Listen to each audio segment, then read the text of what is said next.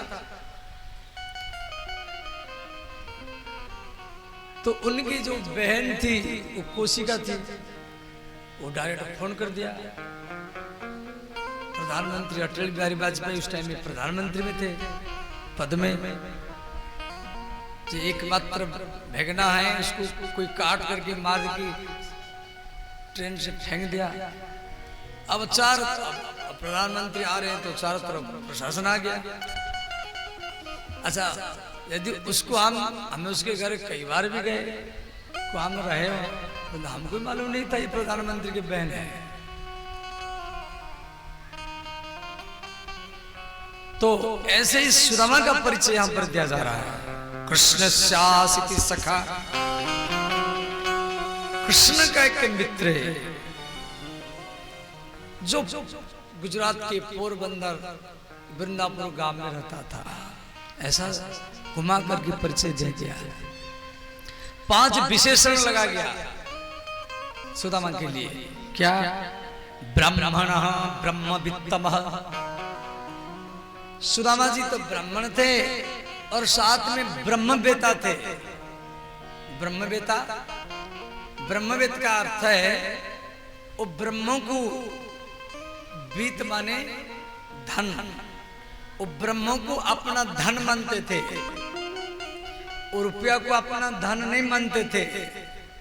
सोना चांदी कपड़ा लता जमीन इनको अपना धन नहीं मानते थे, वो भगवान को अपना धन मानते थे, इसलिए इनका नाम ब्रह्मवेता। और प्रशांतात्मा जितेंद्रिय, इनका आत्मा शांत था और जितेंद्रिय थे, इंद्रियों के ऊपर विजय प्राप्त किए थे। और ये विरक्त थे, भागवत में कहा गया विरक्त। अब यहाँ का प्रश्न है, ध्यान देना। हम लोग कुछ सोचते हैं जो घर द्वार छोड़ के चला गया वो विरक्त है, जो माता पिता को छोड़ के चला गया वो विरक्त है, जो पत्नी बच्चों को छोड़ के वृंदावन अयोध्या में कहां छुप कर गिरा रहा है वो विरक्त है। नहीं, ये विरक्त का सामान्य अर्थ है, ये विरक्त का सामान्य अर्थ है। आप पत्नी को छोड़ करके, माता पिता को, घर को छोड़ करके वृंदावन अयोध्या में, हरिद्वार में, हिमालय में कहां भी छुप करके रहो तो भी आपको संसार का याद निश्चित आएगा। तो संसार का हमला आपके मन के ऊपर होता है। आप जहां भी छुप करके रहेंगे ना तो भी संसार का याद आएगा। इसलिए सुदामा जी पत्नी से विरक्त नहीं थे, उनकी पत्नी थी सुशीला, उनके पिता भी थे आत्मदेव, 2 बच्चे भी थे। सुदामा जी पत्नी से विरक्त नहीं, माता पिता से विरक्त नहीं, बच्चों से विरक्त नहीं, सुदामा जी घर से विरक्त नहीं, सुदामा जी इंद्रियों से विरक्त थे सुदामा। और इंद्रियों से विरक्त होना वो सच्चा विरक्त है। इनका इंद्रियां कभी बहिर्मुखी नहीं हुआ, इसलिए भागवत में कहा गया विरक्तः इंद्रिया अर्थेषु। ये जीवन में किसी भी स्त्री बहन बेटी को वो याद नहीं किए, और भगवान के सच्चा भक्त थे और मित्र भी थे, सच्चा भक्त थे और मित्र भी थे। श्री सुदामा जी गरीब थे, गांव के बाहर रहते थे, छोटी सी झोपड़ी है। कभी वर्षा ऋतु में, कभी आंधी तूफान में उनका झोपड़ी गिर जाता था।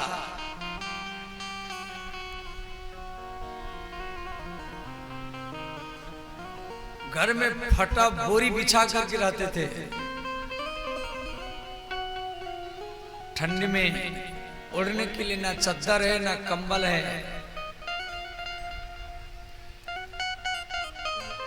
फटा कपड़ा पहन करके रहते थे। खाने के लिए ना चावल है ना आटा है। कई कई दिन तक वो भूखे रहते थे। और जब सबके घर में एल्युमिनियम के, स्टील के, पीतल के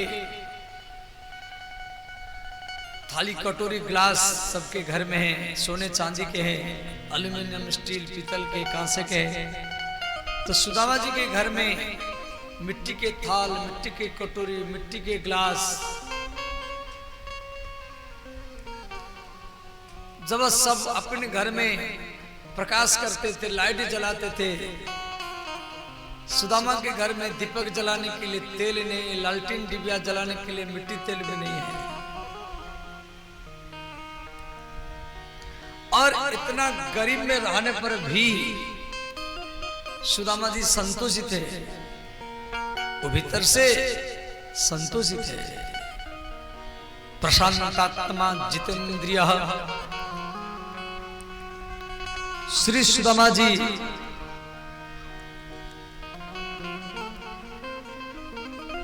जैसे गांव में छठ पूजा होता है, नवरात्र होता है, होली होता है, तो घर घर में खीर, पुआ, पूरी, सब्जी, ठेकुआ आदि बनता है। सुदामा जी के घर में बच्चे भूखे रहते थे। बच्चे बोलते थे, पिताजी आज सब घर घर में हलवा पूरी बनना है, क्या हमारे घर में नहीं बनेगा? सुशीला की आंखों में आंसू भर जाता था। श्री ब्राह्मण आत्मदेव जो सुदामा के पिता है, उस सुदामा को बोले, पुत्र हम ब्राह्मण हैं, ब्राह्मणों का कर्म है अयाचित वृत्ति, याचित वृत्ति और सिलोंचन वृत्ति। इन तरीका से ब्राह्मण जीविका चलाना चाहिए। अयाचित वृत्ति बने बिना मांगे जो मिल जाए। याचित वृत्ति 5 घर से भिक्षा करना है, मिले या न मिले, छठवां घर में नहीं जाना है। और सिलोंचन वृत्ति ये ब्राह्मण का जीविका है। धर्म को कभी बेचना नहीं है।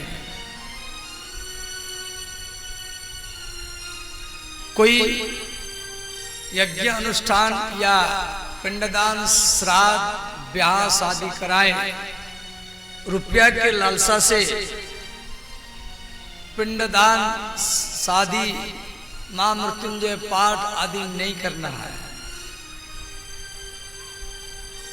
पुत्र मैं आपको भिक्षा करके पालन किया हो और तेरे लिए नाम में कोई घर बनाया हो, आजीवन तुझे संस्कार दिया, विधाता ने तुझे मेरा पिता बना दिया।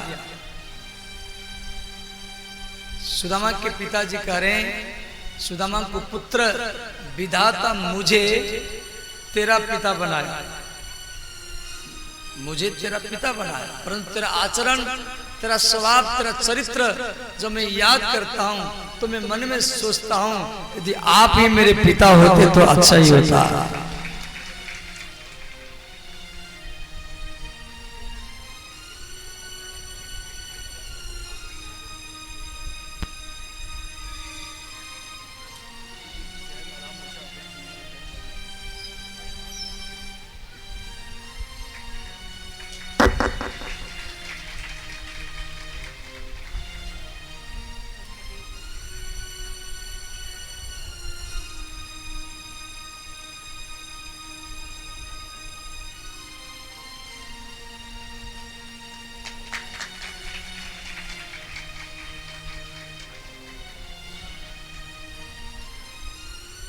एक पगड़ी ले आइए।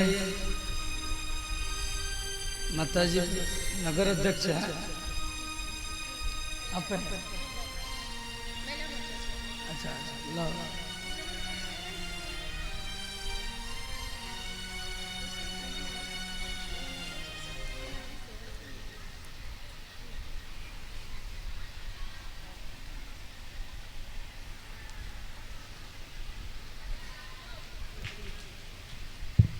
पूज्य श्री भाजपा के नगर अध्यक्ष श्री निरंजन चंद्रवंशी जी को और महिला मोर्चा अध्यक्ष प्रीति पांडे जी, उनके टीम को पूज्य श्री स्वागत किए।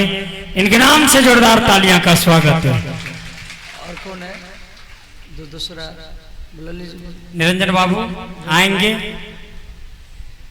भाजपा के नगर अध्यक्ष श्री निरंजन बाबू को पूज्य श्री पगड़ी बांध करके स्वागत कर रहे हैं।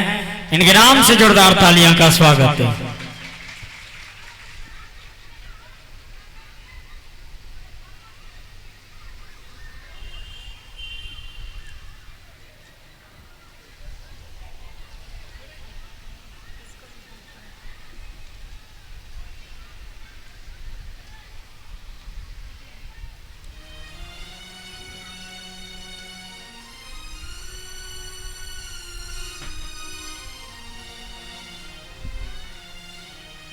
तो ध्यान देना, श्री सुदामा जी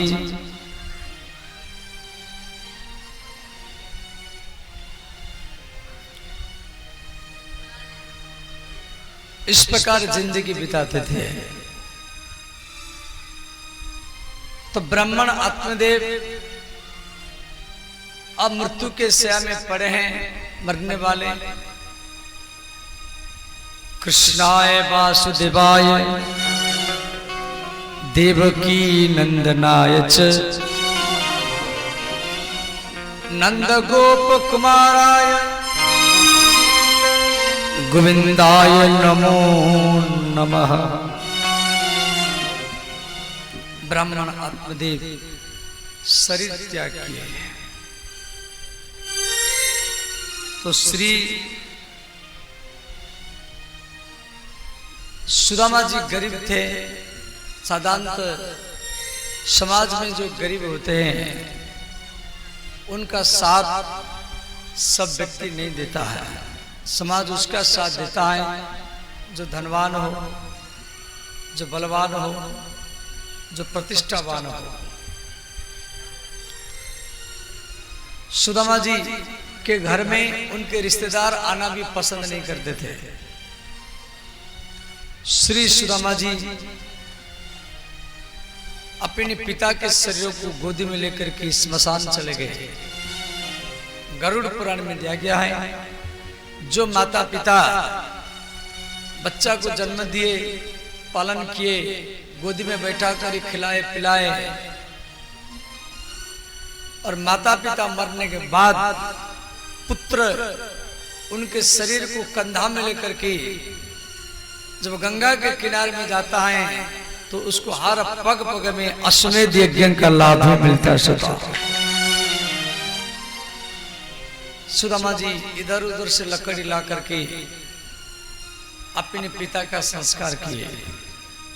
घर में आए, घर इनको अच्छा नहीं लगा, घर खाली खाली लगा। जैसे कोई बेटी ससुराल को चली जाती है तो माता पिता का मन नहीं लगता है,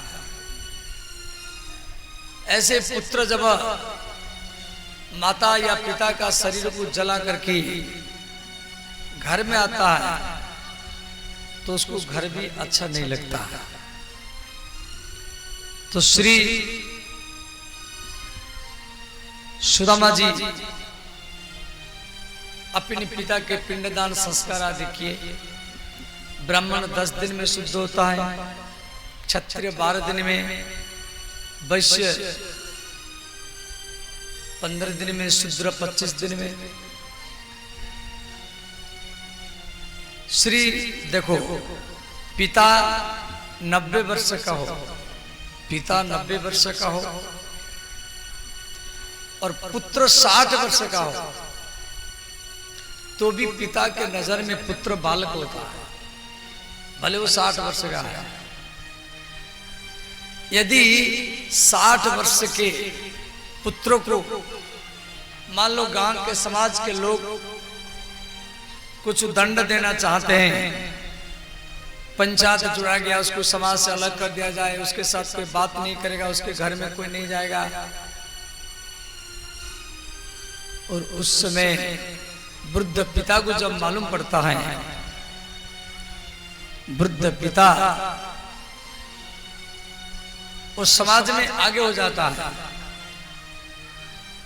वो समाज के सामने हाथ जोड़ करके कहता है, गांव वालों अब तो मैं मरने वाला हूं, यदि आप मेरे पुत्र को समाज से अलग कर देंगे तो मेरे आत्मा को शांति नहीं मिलेगा।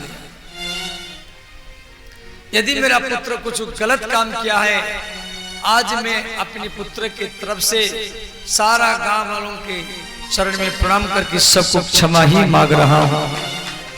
और समाज में एक वृद्ध व्यक्ति जब हाथ जोड़ देता है और समाज भी झुक जाता है। श्री सुदामा जी अब गांव में भिक्षा लेने के लिए जा रहे हैं। वो किसी भी स्त्री को बहन कह करके, बेटी कह करके या मौसी कह करके भी नहीं बोलते थे, भवती। और 5 घर से भिक्षा करना उनका नियम था, दे या न दे, वो 6वां घर में नहीं जाते थे, 5 घर से भिक्षा करना उनका नियम था। कि ब्राह्मण थे, याचित वृत्ति, या तो बिना मांगे रहना या 5 घर से मांगना। भिक्षा व्यक्ति को तितिक्षा सिखाता है। तितिक्षा माने सहनशीलता। भिक्षा साधारण व्यक्ति नहीं कर सकता। भिक्षा में आपका अहंकार गल जाता है। आप भिक्षा करेंगे, कोई नाराज होगा, कोई उटपटांग बोलेगा, कोई देगा, कोई सम्मान करेगा, कोई गाली देगा, वो आपको सहन करना पड़ेगा। कोई बच्चा कभी अकेले वृंदावन में 10,000 साधु है, जो अच्छे साधु है, श्री राम सुखदास महाराज, श्री पूज्यपाद रमेश बाबा, वो भिक्षा का रोटी पाते हैं अभी भी। राम सुखदास महाराज तो चले गए, हम उनके पास रहे, ऋषिकेश में भिक्षा से जो आता था वो पाते थे। और अभी हमारी महाराज जी बरसाने में विराजमान है, वो भिक्षा का ही रोटी पाते हैं। तो भिक्षा व्यक्ति को तितिक्षा सिखाता है, उससे भजन जल्दी सिद्ध होता है। तो सुदामा जी बहुत बड़े ज्ञानी हैं और पहला घर में गए भिक्षा लेने के लिए। भिक्षाम देहि भवति, भिक्षाम देहि। भिक्षाम देहि भवती भिक्षाम देहि। उस स्त्री ने कहा, ब्राह्मण देव, आप इसी गली में भिक्षा लेने के लिए आते हैं, बार बार आते हैं, आपको संकोच नहीं लगता है? सुदामा जी दूसरे घर में चले गए।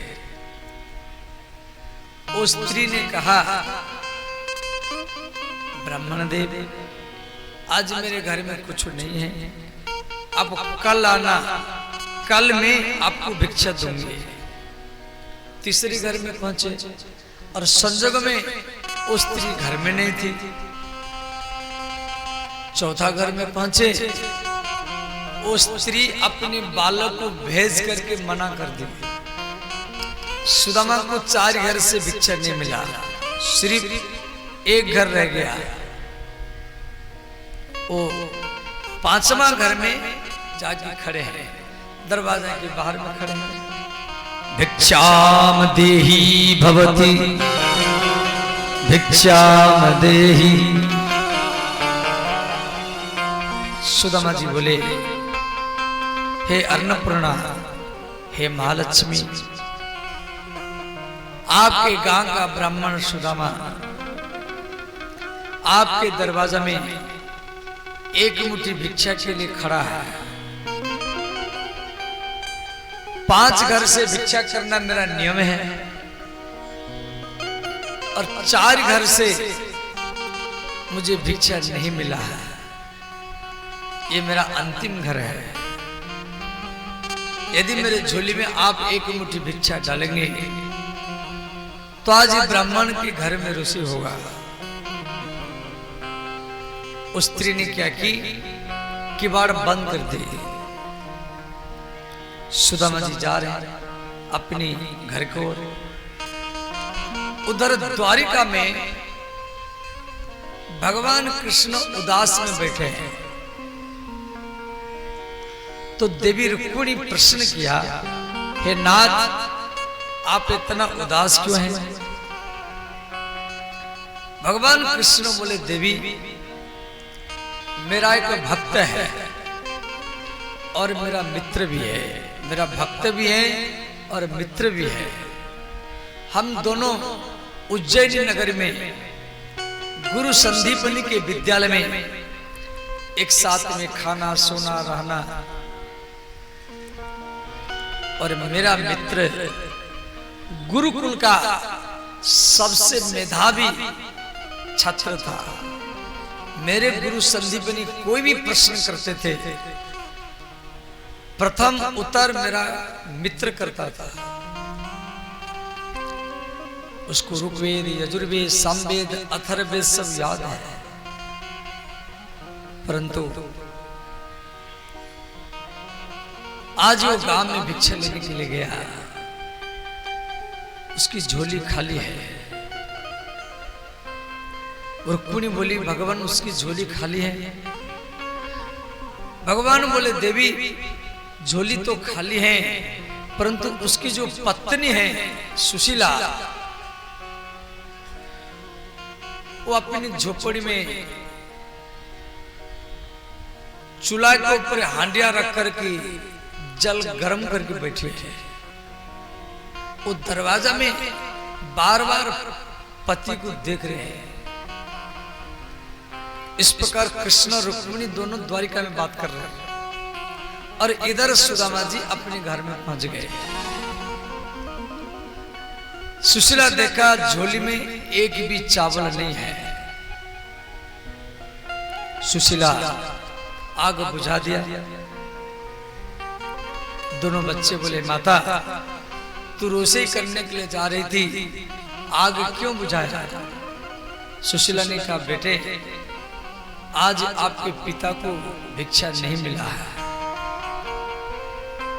सुदामा जी एक मिट्टी के गिलास में, कि उनके घर में जितना भी बर्तन है, मिट्टी के गिलास, मिट्टी की कटोरी, मिट्टी के थाल, मिट्टी के गिलास में जल लिए, तुलसी डाले भगवान श्री कृष्ण को भोग लगाए। ये द्वारिकानाथ, हे रुक्मिणी वल्लभ, हे वृंदावन बिहारी, हे अयोध्यानाथ, घर में कुछ नहीं होने के कारण ये जल का भोग लगा रहा हूं और ये जल को आप स्वीकार कीजिए। सुदामा जी को जल को दोनों बच्चों को पिलाया। बच्चे जल पी करके रहे, रात में भी जल पी करके सोए। प्रातःकाल हुआ, सुदामा जी के दोनों बच्चे वो खेलने के लिए जाते हैं, तो एक पड़ोसी में घर की स्त्री थी, वो अपने बच्चा को गैया का दूध पिला रहे थे। तो दोनों बच्चे दूध को देख करके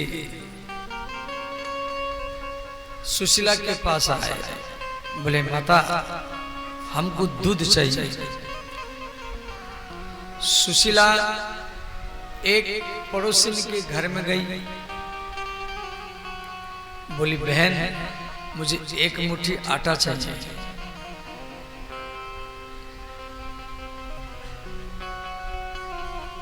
वो स्त्री एक मुट्ठी आटा दिया। सुशीला एक मिट्टी के कटोरी में जल भर करके लिया, उसमें एक मुट्ठी आटा मिलाया, हाथ घुमाया, जल सफेद बन गया। सुशीला ने कहा बेटे ये गैया का दूध है और आप इसको पी जाओ। भगवान कृष्ण द्वारिका में रुक्मिणी को कह रहे हैं, देवी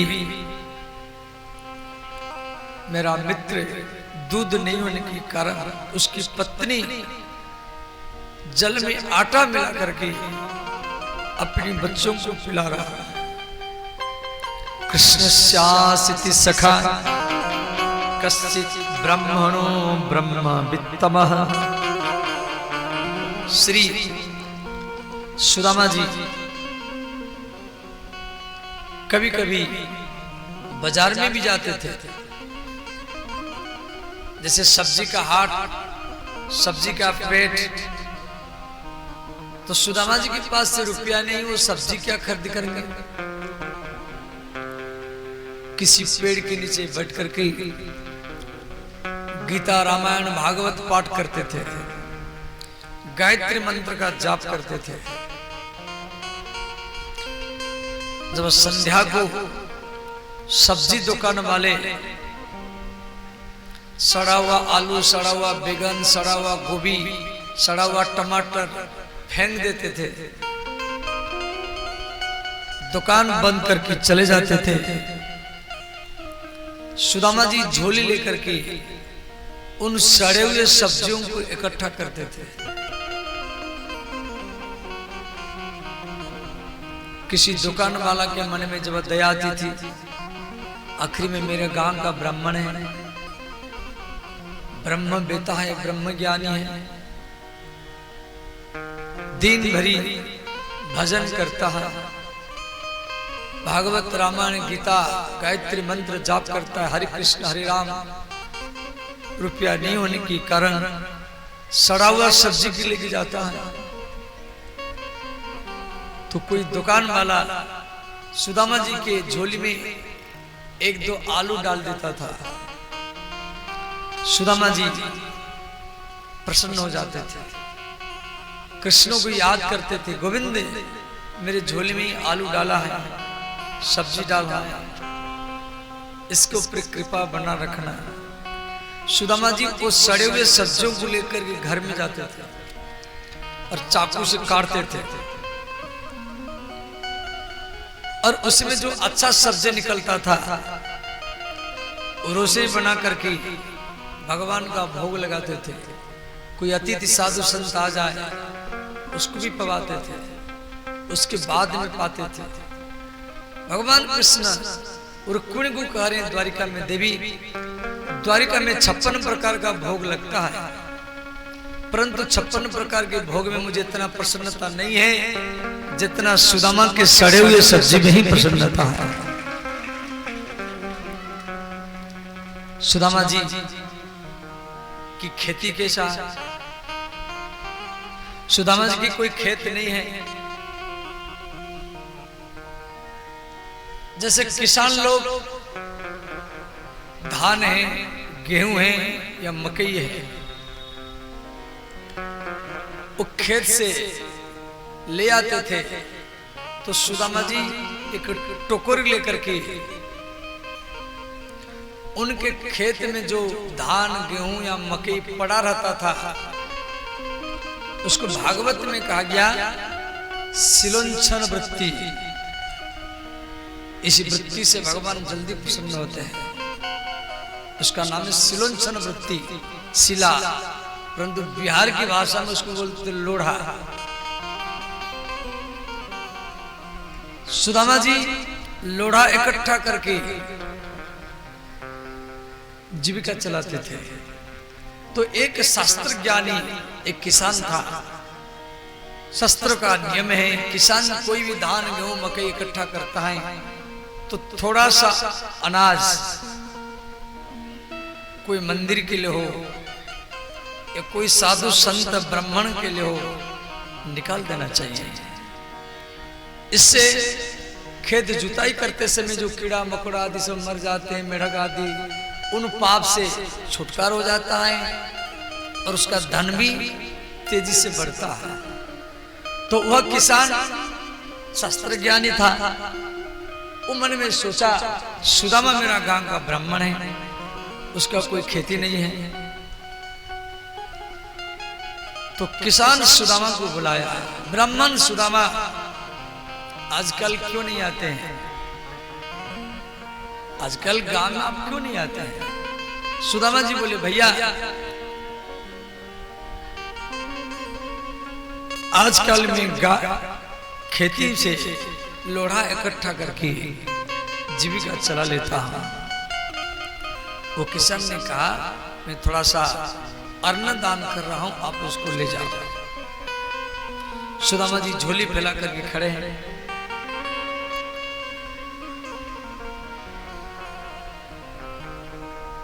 सुदामा जी उसके दान को देखो, सुदामा जैसा ब्राह्मण उसी व्यक्ति का दान स्वीकार करेगा जिसको पूरे भगवान का कृपा हो। दान देने वाला और दान लेने वाला। दान देने वाला कपड़ा दान करता है, रुपया दान करता है, अन्न दान करता है, फल मूल सोना चांदी दान करता है, गोदान भूदान करता है। परंतु जो दान लेता है उसको अपना भजन, अपना संयम, अपना पुण्य, अपना हवन, गायत्री मंत्र आदि सब कुछ दान करना पड़ता है। जैसे किसी व्यक्ति को आप खिलाया, खीर खिलाया या पूरी खिलाया, तो आपके दिए हुए खीर पूरी सब्जी से आपका दिया हुआ खीर पूरी सब्जी जो भी है उसके शरीर में खून बनेगा, रक्त बनेगा, और उसी रक्त से, उसी खून से वो जो भी भजन करेगा, हवन करेगा, भागवत रामायण गीता आदि पाठ करेगा, उसका लाभ उसको मिल जाता है जो उसको भोजन कराया है सका। और ये शास्त्र का नियम है। और सुदामा जैसा ब्राह्मण जो भजनानंदी है, तो श्री रात्रि का समय है, सुदामा जी माला लेकर के जाप कर रहे हैं और उनकी पत्नी देवी सुशीला वो सोई हुई है। सुदामा जी रात रात भरी भगवान का भजन करते थे, उन नींद से लड़ते थे। वो ज्यादा नहीं सोते थे, हरदम भजन करते थे। एक वो रात है, एक विषय एक भोगी, वो भी रात जागता है, और एक योगी भी रात जागता है। विषय विषय की याद में जागता है, और सुदामा जी भगवान की याद में जागते थे। यही जग जामिनी जागई जोगी, यही जग जामिनी जागई जोगी, यही जग जामिनी जागई जोगी, यही जग जामिनी जागई जोगी, परमारथी प्रपंचु योगी, परमारथी प्रपंच वियोगी, जानी जीव तब जग जागा, जानी जीव तब जग जागा, जब सब विषय विलास विरागा, तब सब विषय विलास विरागा, श्री राम जय राम जय जय राम, श्री राम जय राम जय जय राम, राधे राधे गोविंद गोविंद राधे, राधे राधे गोविंद गोविंद राधे,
श्री सुदामा जी का नजर उनकी पत्नी के ऊपर गया। उनकी पत्नी सुशीला फटा कपड़ा पहन करके सोई हुई है। सुदामा जी सुई और धागा लेकर के फटे हुए जगह को सिलाई कर रहे हैं। सुशीला का नींद टूटा। सुशीला कहा, स्वामी आप क्या कर रहे हैं? सुदामा जी बोले, प्रिय आप मेरे साथ विवाह किया, आज तक मैं आपको कोई कपड़ा नहीं दिया। ये कपड़ा फटा हुआ है, इसको मैं सिलाई कर दे रहा हूं। सुशीला ने कहा स्वामी मैं इतना अभागिनी हूं, मैं जब से आपके घर में आई हूं आज तक आपको पेट भर के भोजन नहीं दिया और मेरे कारण आप दरिद्रता में जिंदगी जी रहे हैं। भगवान कृष्ण ये श्री सुदामा जी सुशीला को कह रहे हैं प्रिय आपके कारण मैं दरिद्र नहीं हूं, ये मेरे कर्म का भाग्य का फल है। सुदामा जी दरिद्र रहने का कारण क्या है ध्यान देना। हरिवंश पुराण में दिया गया है कृष्ण और सुदामा दोनों उज्जैन नगर में गुरु संदीपन के विद्यालय में पढ़ते थे, एक साथ में खाना रहना सोना। तो गुरुकुल का नियम था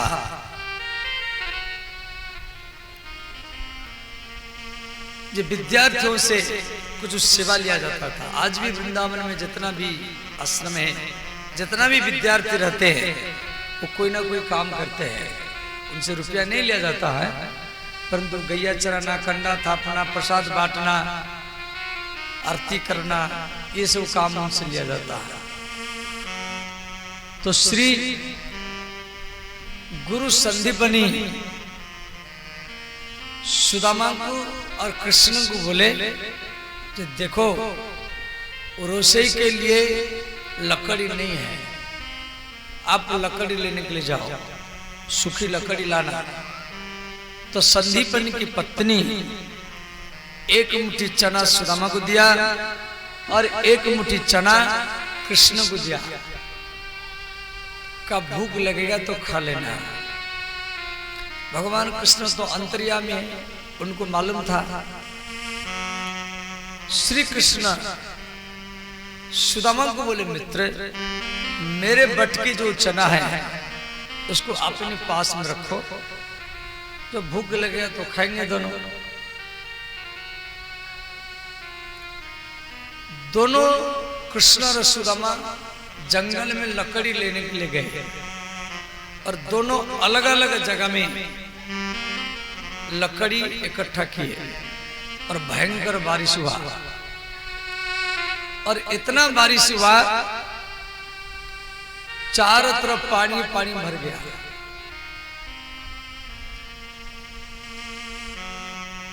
तो सुदामा जी को भूख लगा। सुदामा जी उस चना को निकाले खाने के लिए, अपनी बटकी चना निकाले तो वो चना काला पड़ा हुआ था। उसी चना में किसी तपस्विनी का, ब्रह्मचारी का अभिशाप लगा हुआ था। सुदामा जी वो बात को पकड़ लिए। वो चना के बारे में कथा है जो एक तपस्विनी ब्रह्मचारिणी जंगल में रहती थी और गांव का एक व्यक्ति डेली 2 मुट्ठी चना उसको दान करता था। वो चना खा करके तपस्या करती थी।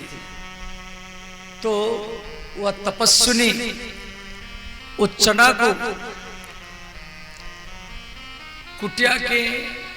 कुटिया में टांग करके और वो नहाने के लिए गए। तो 2 चोर उस चना को सोचे ये कोई सोना चांदी बंधा हुआ है और उसको वो ले गए। तो देखे इसमें चना है। तो दोनों चोर 2 मुट्ठी चना को गुरु संदीपन के विद्यालय में फेंक दिए। इधर तपस्विनी नहा करके आई, भजन की। जब वो खाने के लिए गई तो चना नहीं है। वो दिन भरी भूखा रहा तो वो अभिशाप दे दी आज मेरे चना को कोई ले गया और इस चना को जो खाएगा वो दरिद्र बन जाएगा।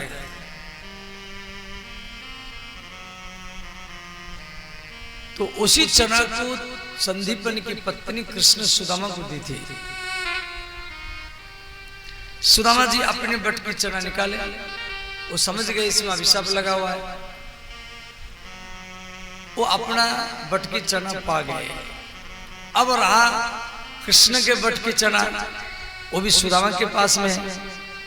सुदामा जी वो चना को भी निकाले, उसमें भी काला पड़ा हुआ था। सुदामा जी बहुत बड़े ज्ञानी हैं, वो पहचान लिए भाई इसमें अभिशाप लगा हुआ।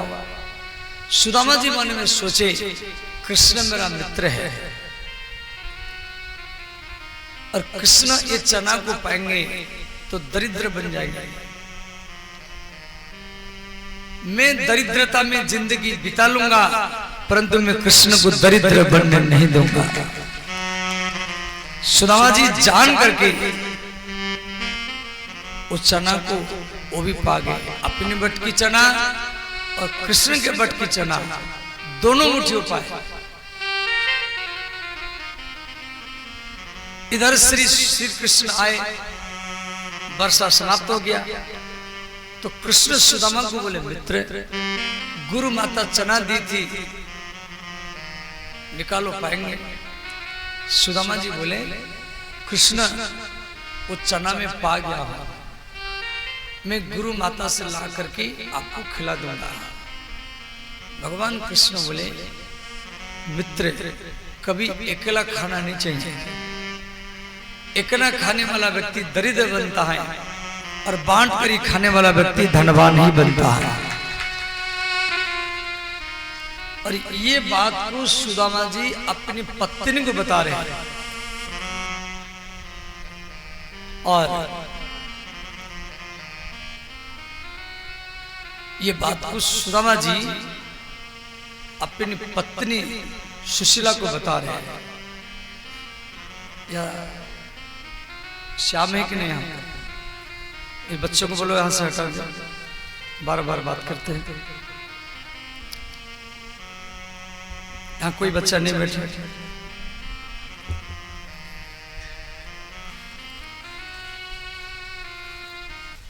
तो ध्यान देना, श्री सुदामा जी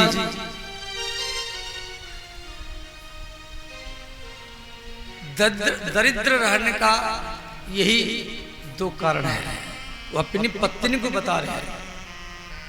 वरना सुदामा जी बड़े ज्ञानी हैं और मेधावी है, वो भी यज्ञानुष्ठान कथा पिंडदान करके वो भी अपना परिवार चला सकते थे, परंतु भगवान की इच्छा नहीं थी, भगवान को मंजूर नहीं था। भगवान सोच रहे थे एक दरिद्र व्यक्ति के साथ मैं कैसे मित्रता निभाता हूं, ये शिक्षा मुझे समाज में देना है। इसलिए भगवान श्री कृष्ण सुदामा को जान करके ही दरिद्र रखे थे। सुदामा तो सुदामा की पत्नी सुशीला बोली स्वामी आप कृष्ण के दर्शन के लिए तो जाओ। अयम ही परम लाभ उत्तम श्लोक दर्शनम इति संचित्य मनसा गमनाय मतीम ददे। श्री उत्तम श्लोक भगवान कृष्ण है। सुदामा की पत्नी सुशीला बोली आप धन के लिए नहीं, आप अपने मित्र के दर्शन के लिए तो जाओ। तो सुदामा जी राजी हो गए। वरना सुदामा जी राजी नहीं होते थे। जब दर्शन के लिए इनकी पत्नी बोली तो राजी हो गई। तो सुदामा जी अपनी पत्नी को बोले प्रिय मित्र के पास, गुरु के पास, संत के पास, राजा के पास कुछ भेंट में लेकर के जाना चाहिए। तो घर में कुछ वे तो लाओ। सुशीला देखा घर में एक भी चावल नहीं है। सुशीला एक पड़ोसन के घर में गई और बोली, बहन मुझे एक मुट्ठी चावल चाहिए। वो एक मुट्ठी चावल दिया। दूसरी घर में गई, वहां भी एक मुट्ठी चावल मांगी। तीसरी घर में गई, चौथा घर में गई, 4 घर में गई और एक एक मुट्ठी चावल, वो 4 मुट्ठी चावल मांगी। सुशीला वो जो चावल है, वो चावल को वो मिला दिया और जो कपड़ा पे रखी थी थोड़ा सा चीर फाड़ करके कपड़ा वो चावल को बांध दिया। देखो, हर घर का चावल अलग होता है।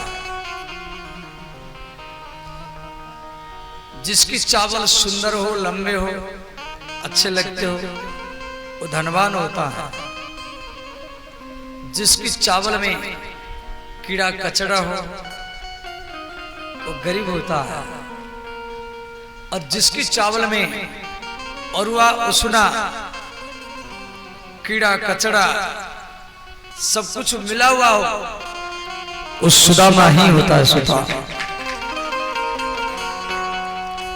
सुदामा की पत्नी सुशीला, वो 4 प्रकार के चावल है, वो 4 प्रकार के चावल था, उसको मिला दिया और कृष्ण को याद किया, हे द्वारिका नाथ, हे रुक्मिणी वल्लभ,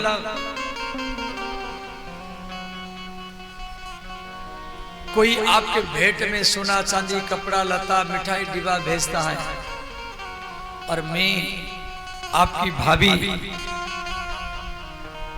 4 घर से मांग करके ये चावल को मैं आपके भेंट में भेज रहा हूं और आप ये चावल से परख लेना आपका मित्र कैसे जिंदगी जीता होगा। और उसी चावल को सुशीला सुदामा जी को दिया। सुदामा जी वो चावल को लेकर के वृंदापुर से द्वारिकापुर जा रहे हैं। नंगे पैर में जा रहे हैं। 1 दिन 2 दिन 3 दिन 4 दिन इधर भगवान कृष्ण और रुक्मिणी द्वारिका में सोने के पलंग में सोए हुए हैं। प्रातःकाल हुआ। भगवान कृष्ण अपना नित्य कर्म करने के लिए चले गए। देवी रुक्मिणी भगवान कृष्ण के कंबल को, गद्दा को, चद्दर को इकट्ठा किया तो श्री कृष्ण के सिर के नीचे जो तकिया है वो भिगा हुआ मिला। 1 दिन 2 दिन 3 दिन 4 दिन तो रुक्मिणी मन ने विचार की, द्वारिकाधीश मेरे पास में सोते हैं, इनकी गद्दा कंबल चद्दर तो अच्छा मिलता है, परंतु सिर के नीचे जो तकिया है वो क्यों भीग जाता है। तकिया भीगने का उद्देश्य क्या है? रुक्मिणी अनुमान किया, वो बोली नहीं। वो मन में सोची शायद ये रात में किसको याद करके रोते हैं और इनके आंसू से तकिया भीग जाता है। भगवान कृष्ण रुक्मिणी के पास में तो सोते थे, परंतु चद्दर ओढ़ करके तकिया के ऊपर हाथ के ऊपर मस्तक रख करके चद्दर ओढ़ करके, हाँ मित्र सुदामा, हाँ मित्र सुदामा, मित्र तपस्विनी के अभिशाप लगा हुआ चना अब मुझे पाने नहीं दिया।